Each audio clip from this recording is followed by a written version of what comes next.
और हो पाएगी तो क्या उसके पहले जेटेट का परीक्षा होगा और क्या सीटेट एग्जाम को यहाँ पर मान्यता मिलेगी? पिछले कई दिनों से, यूं कहे कई महीने से विद्यार्थी प्रयासरत हैं कि सीटेट का एग्जाम जो है वो मान्यता हो झारखंड में और बहाली में उनको प्राथमिकता मिले। तो उस पर आज बात करेंगे। इसके साथ आपको ये भी बताएंगे कि 10 तारीख को एक आंदोलन होने वाला है राजभवन के पास सीटेट अभ्यर्थियों का, कि पहले आप जेटेट के समतुल इनको बनाइए और तब बहाली लाइए। बहाली आने वाली है, ऐसे तो बहुत दिनों से सुन रहे हैं, लेकिन इस बार ऐसा लगता है कि 15 नवंबर को घोषणा जरूर हो जाएगी बहाली की। तमाम लोग भी हमारे साथ मौजूद हैं जो सीटेट अभ्यर्थी संघ है और सीटेट को लेकर के एक जागरूकता अभियान भी चला रहे हैं कि सरकार भी उनकी बात को सुने। कितने राज्य में आपको ऐसा लगता है कि सीटेट वाले को मान्यता मिला है? सर बहुत सारे राज्यों में है, लगभग जो है बिहार में खास करके जो झारखंड सरकार जब नियम बनाती है लगभग कॉपी पेस्ट होता है बिहार से ही, तो बिहार सबसे पहले एग्जाम्पल है। उसके अलावा आप देख सकते उत्तर प्रदेश और बिहार, इसके बाद जो है दिल्ली, हरियाणा में भी था, तो इस टाइप से त्रिपुरा वगैरह में, तो बहुत सारे राज्यों में है। अच्छा, लेकिन देखिए सीटेट वाले को अगर जो आपकी डिमांड है, हमने कई दिनों से आपको देखा है कि आप लोग डिमांड कर रहे हैं, बट एक जो टेक्निकल इशू आएगा वो आएगा कि आपने रीजनल लैंग्वेज की परीक्षा नहीं पास की जो जेटेट में होता है, तो क्या सीटेट को मान्यता देंगे तो सरकार अपने नियमावली में नहीं फंस जाएगी? सर बिल्कुल नहीं फंसेगी, मैं बताता हूं, क्योंकि रीजनल लैंग्वेज का जो टेस्ट हुआ था जेटेट में वो 30 नंबर्स का हुआ था, और अभी जो सरकार अभी जो नियमावली निकाली है 2022 में, उसमें साफ साफ वो मेंशन करती है कि वो रीजनल लैंग्वेज का टेस्ट अलग से लेने भी जा रही है, जिसमें वो 70 नंबर्स का एग्जाम 1 to 5 क्लास के लिए लेगी और 100 नंबर का एग्जाम 6 to 8 क्लास के लिए लेगी। तो ऑलरेडी जब वो जनजातीय क्षेत्रीय भाषा का टेस्ट ले रही है जेएसएससी के माध्यम से, तो फिर हम लोग उस परीक्षा में अपियर होंगे ही। क्षेत्रीय भाषा का नॉलेज का टेस्ट मुख्य परीक्षा में होगा, अगर हम लोग उसमें सफल हो पाएंगे तभी हम लोग का मेरिट के हिसाब से रिजल्ट बनेगा। इसके अलावा आप देखते होंगे तमाम सर जितने जेएसएससी भी एग्जाम लेती है तो उसमें भी क्षेत्रीय भाषा का टेस्ट वो मुख्य परीक्षा में लेती है, जेपीएससी भी वही करता है, तो अड़चन कहीं है ही नहीं। बस आपने बस ये किया है कि जेटेड में आपने एक 30 नंबर का एग्जाम ले लिया है, तो वो कोई बस एक शिक्षक पात्रता परीक्षा थी। अच्छा, ये बताइए जैसे कि आपने सीटेट पास किया, तो सीटेट पास किया तो आप राज्य में कैसे योग्य हो जाएंगे? ऐसी कोई सरकार की नियमावली कभी आई है? ये सेंट्रल गवर्नमेंट ने बताया है या कोई कोर्ट ने तय किया है? मैंने किस आधार पर ये डिमांड आपने किया है आपके संघ ने कि उनको मान्यता मिलना चाहिए? सर हमारे पास सबसे पहले तो जो है राष्ट्रीय अध्यापक शिक्षा परिषद है, वो उसका नियम हमारे पास है जो बाइंडिंग होता है, और ये जो लेटर आप देखते होंगे ये हमारे पास जो है ये फॉरवर्ड भी किया गया है कि to all secretaries commissioners of education and state government, है ना। इसके आधार क्या है लेटर में? लाइए इसको, इसमें क्या लिखा हुआ है कि guideline for conducting teacher TET under the right to children for free and compulsory education 2009। तो इसमें कहाँ पर मेंशन है कि आपको दिया जाए मान्यता? हाँ, ये आप देखेंगे अगर सर यहाँ पर जो एप्लीकेबिलिटी जो है इसमें आप साफ साफ जो देखेंगे ये जो लिखा हुआ है कि in case a state government और union territory with legislature decides not to conduct a TET, a school at and in that state or union territory would consider the TET conducted by the central government। मतलब कोई राज्य नहीं कर रहा है, अगर नहीं कर रहा है तब आपको मान्यता वहाँ पर मिल जाना चाहिए। अच्छा। और राज्य सरकार हम लोग जब देख रहे हैं 2016 के बाद, इवन राज्य गठन के बाद अभी तक 2 ही बार जो है टेट की परीक्षा हुई है, 2013 और 2016, उसके बाद हुई नहीं है, और लगभग 6 साल होने जा रहे हैं और अभी तक यहाँ पर जेटेट की परीक्षा आयोजित नहीं हुई है। तो आप जेटेट परीक्षा लेने में सक्षम नहीं है, तो ये कोर्ट आपको साफ साफ कर रहा है कि एनसीटी की जो गाइडलाइंस है, अगर आप सक्षम नहीं है। अच्छा, ये हम पहले से दर्शकों को बता दें कि झारखंड में एक नया प्रयोग शुरू किया गया है सुपर टेट का, मतलब टेट पास करने के बाद एक दूसरा टेट होगा। तो वहां पर इन स्टूडेंट्स को ये डर सता रहा है कि सीटेट एग्जाम एक पास करके बैठे हैं और जेटेट हो नहीं रहा है। इनका मानना है कि जेटेट लीजिए तो हम लोग देने को तैयार है, लेकिन अगर आप जेटेट नहीं ले रहे तो हमको भी मान्यता इक्विवेलेंट कीजिए, चूंकि नियमावली बोलता है ऐसा। और अच्छा, मान लीजिए सरकार बोलेगी हम नहीं करेंगे, तो आपके पास क्या विकल्प बनता है? देखिए सर, सरकार अगर बोलेगी नहीं मानेंगे तो उसमें हमारे पास जो साफ साफ जितने भी प्रोविजन है, डॉक्यूमेंट्स है, रूल बुक है, उसके एक शिक्षक कैसे बनेगा वो तो एनसीटीई तय करेगा, और उसी वो स्टैट्यूटरी बॉडी है और संसद से उसको पावर्स हैं, और उसी के आधार पर जो है ये नियम बन रहा है आपका खुद का, जो सरकार राज्य सरकार बना रही है, और ये नियम बना है 7 जून 2022 में नियमावली निकाली है। तो ये नियम जो बन रहा है ये इसका आधार है एनसीटीई। तो सरकार कैसे नहीं मानेगी? फिर अगर नहीं मानेगी तो ये नियुक्ति प्रक्रिया जो होने जा रही है। आप ये हमको बताइए कि 2013 में लगभग 50,000 लोग पास किए थे, अधिकांश लोग वहां के बैठे हुए सर्टिफिकेट लेके आजीवन वाला। हाँ। 16 में 50-60 हजार लोग पास किए थे, वो एक बार नियुक्ति हुआ 15,000 का। तो सरकार के पास तो अभी भी लगभग 60-70 हजार लोग बेरोजगार बैठे हुए हैं जी। फिर आप लोगों को भी मान्यता दे देगी सरकार, तो नहीं लग रहा है कि पुराने लोगों का सीट चला जाएगा? सर बिल्कुल गलत बात है ये। जब कोई बहाली आती है तो सरकार जब नियम बना रही है, साफ साफ ये बोल रही है कि हमें प्रारंभिक शिक्षा में गुणवत्ता शिक्षा को प्रदान करना है। अगर गुणवत्ता शिक्षा प्रदान करना है तो कैसे होगा? जब अधिक से अधिक बच्चे क्वालिटी जिनके अंदर है वो बैठेंगे एग्जाम में, तभी वो आ पाएंगे। और जो आप बोल रहे हैं सर कि 2016 में जो परीक्षा हुई थी जेटेट की, वो साफ साफ अगर 8 नंबर देखेंगे वो बोल रहा है कि शिक्षक पात्रता परीक्षा में उत्तीर्णता के आधार पर शिक्षक या अनुदेशक पद पर नियुक्ति का दावा का अधिकार नहीं होगा, क्योंकि यह मात्र एक अर्हता जांच परीक्षा अच्छा, मतलब ये बहुत से लोग जैसे जेटेट वाले भी हमको कॉल करते हैं कि सर हम लोग तो एक बार पास कर गए, फिर क्यों देंगे दूसरा? तो यहाँ पर देखिए क्लॉज यहाँ लिखा हुआ है कि जो लोग टेट पास किए झारखंड में, वो नियुक्ति का दावा या अधिकार नहीं मिलेगा, तो उस पर उनका नंबर वो छट जाएगा। क्योंकि एक सिर्फ जांच एग्जाम था कि आप टीचर बनने लायक है। इसके बाद सरकार तय करेगी कि इसको काउंसलिंग करना है या फिर सेकेंड स्टेज का एग्जाम को लेकर के आना है। लेकिन एक तो सवाल ये है ना कि पुराना जब 2016 में जो टेट पास किए थे तो उस समय हमको लगता है कि काफी बड़ी संख्या में यूपी बिहार वाले भी पास कर गए। जी सर। अब जब सीटेट की बात हो रही है तो सीटेट में भी तो बाहर के बच्चे बहुत ज्यादा यहाँ पर होंगे जो पास किए होंगे।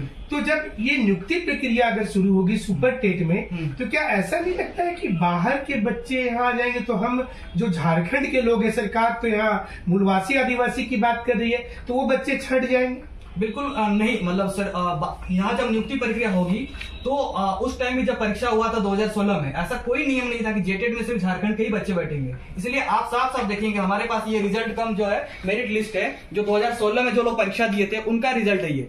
आप इसमें देखेंगे कि कितने सारे बच्चे जो है लाइन वाइज जो है आप देख सकते हैं कि इसमें जो है आउटसाइड भरा हुआ है। मतलब ये जो बच्चे हैं ये राज्य के नहीं हैं, और जो राज्य के हैं उनके जिले का नाम लिखा हुआ है, जैसे गोड्डा, लोहरदगा, रांची। तो जो राज्य के बच्चे हैं उनका राज्य का जो जिले का नाम है वो दिया हुआ है, और जो राज्य के बाहर के हैं उनका लिखा हुआ है आउटसाइड झारखंड। जैसे आपने जो डॉक्यूमेंट, इसमें लगभग कितने बच्चे ऐसे होंगे जिनकी अभी तक बहाली नहीं हुई है? बताइए, जो आउटसाइडर नहीं है, मतलब झारखंड के होंगे। देखिए सर, इस जो डेटा जो लगभग 52,000 लोग क्वालिफाई किए हैं उस टाइम, ये पूरा डेटा है? हाँ ठीक। इसमें लगभग जो है 30% बाहर के हैं। तो मान के चलिए अभी 30 से 35,000 बच्चे जो हैं बच रहे हैं, जो एक्चुअली में अभी हैं, लेकिन उसमें से ही माइनस हो जाएगा, क्योंकि टीजीटी की बहाली आई थी 2018-19 में। उस टाइम लगभग जो है 18,000 सीट का ये हुआ था, वो लोग भी जॉब पा करके उसमें चले गए हैं, तो उसको माइनस कीजिए। उसके अलावा एक व्यक्ति 1 to 5 में भी क्वालिफाई करता है और 6 to 8 में भी क्वालिफाई करता है, तो लेकिन बिना तो एक ही एग्जाम नहीं जाएगा,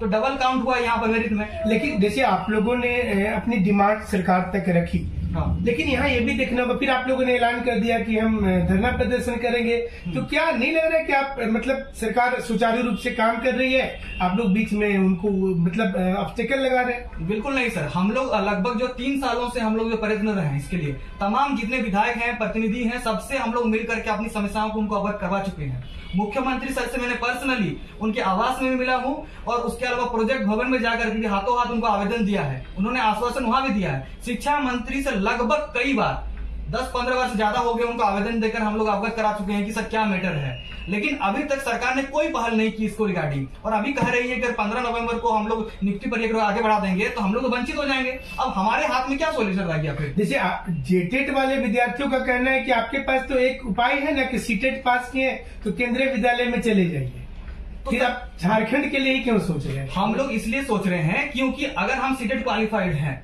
तो हमारे को आप या तो बोल रहे हैं कि आप जेटेट करवा लीजिए ना पहले, हम लोग तो ये नहीं बोल रहे हैं कि आप हम सिर्फ सीटेट का आधार पर ले लीजिए। आप परीक्षा भी नहीं लेंगे जेटेट का और आप सीटेट को मान्यता भी नहीं देंगे, तब यहाँ क्या हो रहा है कि यहाँ पता चल रहा है एक षड्यंत्र हो रहा है। जैसे आपने सुना होगा सर, बंगाल में जैसे एक शिक्षक नियुक्ति भर्ती घोटाला हुआ था, मतलब सरकारी पैरवी पुत्रों को वहां पर दाखिला दिया जा रहा था, तो यहाँ भी कहीं ऐसा तो नहीं हो रहा है ना? हम लोग को तो डाउट है। अगर आप चाहते हैं कि फेयर तरीके से एग्जाम हो तो ज्यादा से ज्यादा बच्चे बैठेंगे तभी तो हो पाएगा। जेपीएससी जब एग्जाम हुआ था 252 सीट का वहां पर था, वहां पर 5 लाख बच्चे बैठे थे, तभी ना गुणवत्ता का पता चलता है। आप यहाँ पर 50,000 शिक्षकों को मतलब अगर बहाल करने जा रहा हो, पहला फेज में 26,000 की और बैठाएंगे सिर्फ उन्हीं लोगों को, तो गुणवत्ता कहां से आएगा फिर? शिक्षक सिर्फ एक जॉब, मतलब आप इसको मत देखिए, मतलब ये तो शिक्षक जो होता है एक व्यक्तित्व और चरित्र का निर्माण करता होता है, गुणवत्ता को आप बिल्कुल जैसे गवर्नमेंट का स्टैंड क्लियर है कि हम जेटेट यहाँ के लोग हैं, यहाँ पर पास किए थे, तो उनको हम पहले नियुक्ति दे देंगे, तब बाद में दूसरे के बारे में सोचेंगे। तो आप क्या फिर न्यायपालिका में जाइएगा? बिल्कुल सर, आप देखिए ये कैसे कर सकती है सरकार? ये जो है ये पात्रता परीक्षा थी ना, उन्होंने जो पास किया है वो पात्रता परीक्षा थी और आपने उसका आजीवन वैल्यू कर दिया है। इसका मतलब जब तक वो लोग समाप्त, मतलब उनका खत्म नहीं होगा नियोजन, तब तक हम लोग बैठे रहेंगे क्या? मतलब उनका अगर 50 साल तक वो भोगी है उसका और उनके साथ नाइंसाफी हुई, तो क्या वही नाइंसाफी हम लोग भी 50 साल तक झेलेंगे?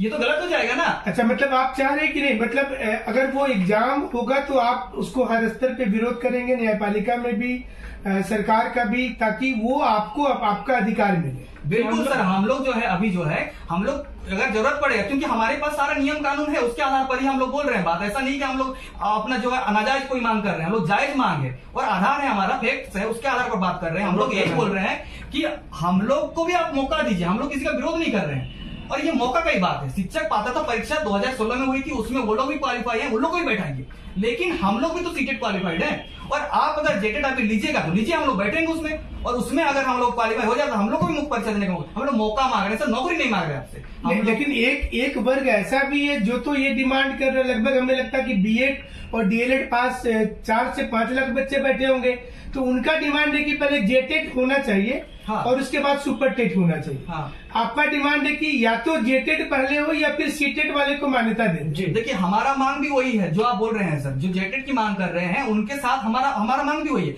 हमारा बोलना यही है कि आप जेटेट नहीं लिए तो जेटेट लीजिए और अगर सक्षम नहीं है तो यहाँ पर सीटेट में राज्य में लागू। लेकिन जो पास करके बैठे उनको तो डर सता रहा है ना कि जैसे 16 में वो पास किए या 13 में पास किए, तो 8 साल 9 साल से बेरोजगार बैठे हैं, उनको लग रहा है कि फिर नया जेटेट होगा, फिर लंबा खींचेगा, तब तक तो उनको भी नौकरी नहीं मिलेगी। अगर आपका आंदोलन धरातल पर स्ट्रांग हो जाएगा तब उनकी भी नौकरी फंस जाएगी। देखिए सर, अभी 2022 में दिसंबर में सीटेट की परीक्षा आयोजित होने वाली है और 1 महीना में रिजल्ट आ जाता है।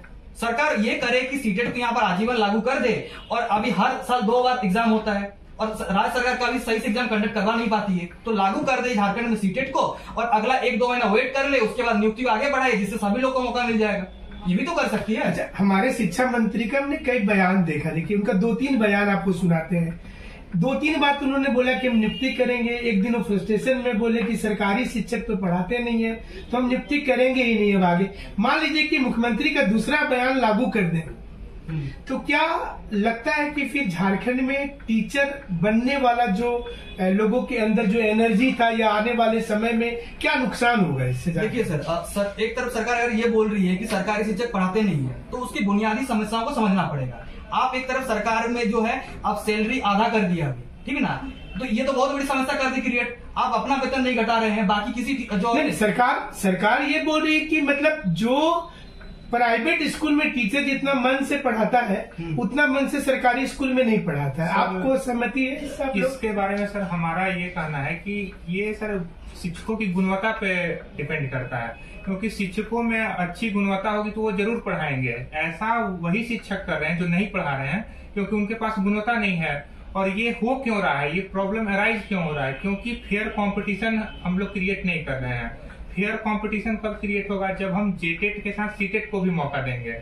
और दूसरी बात कि ये हमारा मौलिक अधिकार है, इक्वल प्रोटेक्शन ऑफ राइट्स, तो जितना उनका अधिकार मायने रखता है उतना हमारा अधिकार भी मायने रखता है। अच्छा, आप लोग सब मतलब जैसे कि अलग अलग टाउन से, रांची में बहुत सारे बच्चे रहते हैं। हाँ। तो एक समस्या ये भी होगी कि आप घर से पैसा मंगवाते होंगे, महीने का खर्च मंगाते होंगे, और जब लोग टीचर बनने का सोचते हैं तो लगभग लास्ट पड़ाव रहता है क्योंकि उसके बाद सारी वैकेंसी ऑलमोस्ट खत्म हो जाती है। एक बड़ा टेंशन की बात होती है कि उसके बाद वो नौकरी भी हाथ से चली जाए, क्योंकि ऑलमोस्ट लोगों का रेलवे बैंकिंग वाले एज समाप्त होने लगते हैं और इतना ज्यादा लोग पढ़ते हैं, एमए कर लेते हैं, लोग बीएड एमएड करते हैं, तो दूसरी नौकरी में उनको थोड़ी सी सेटिस्फेक्शन भी नहीं होती है। आप टीचर ही क्यों बनना चाहते हैं? मतलब कोई दूसरा विभाग में भी जा सकते हैं। देखिए सर नहीं, ये सर हमारे मतलब कि ये हमारी इच्छा है, हमारा इंटरेस्ट है टीचिंग, इसीलिए हम लोगों ने इस प्रोफेशन को चुना है। अब बीएड करने के बाद और दूसरा ये प्रोसेस में नहीं जा सकते। हाँ, और ये सर बहुत सारे छात्रों के उम्मीद से जुड़ा हुआ है, उनके मोटिवेशन से जुड़ा हुआ है, क्योंकि बहुत सारे स्टूडेंट्स ऐसे हैं जो अभी वर्तमान में परस्यू कर रहे हैं बीएड का कोर्स या डीएलएड का कोर्स। अब वो जब इस बात से अवगत होते हैं कि राज्य में 6 सालों से टेट नहीं हो रही है, साथ ही सेंट्रल टेट को जब मान्यता नहीं मिल रहा है, तो उनका उम्मीद टूटता है और उनका मोटिवेशन भी टूटता है, क्योंकि छात्र मोटिवेट। तो ये अच्छा, आंदोलन करने से आपको लग रहा है कि भी आप लोगों के पक्ष में कुछ चीजें आएंगी? हम लोग सरकार को जगाना चाह रहे हैं, हमारा अनुरोध मान ले, और नहीं तो हम लोग क्या कर सकते हैं, हम लोग आंदोलन ही कर सकते हैं।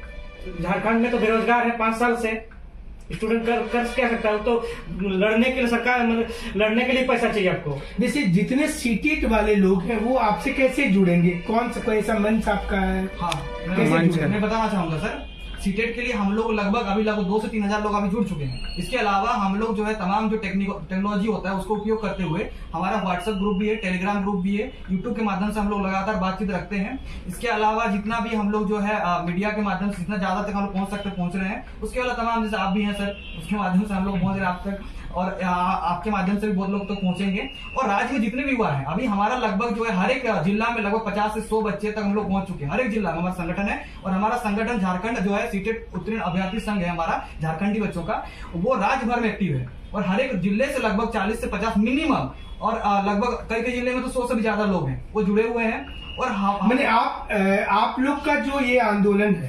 ये कहीं ना कहीं आप सीटेट के लिए तो फाइट कर रहे हैं, जेटेट जो नया होना चाहिए वो भी फाइट कर रहे हैं। बिल्कुल। अच्छा, इससे लेकिन 16 और 13 वाले को क्या फायदा है? वो तो बोलेगा कि हमको पहले नौकरी चाहिए। ये लोग तो बिना मतलब का बीच में आकर के प्रॉब्लम क्रिएट कर रहे हैं। हम लोग प्रॉब्लम उन लोगों के लिए क्रिएट नहीं कर रहे सर, वो हमारे बड़े भाई हैं।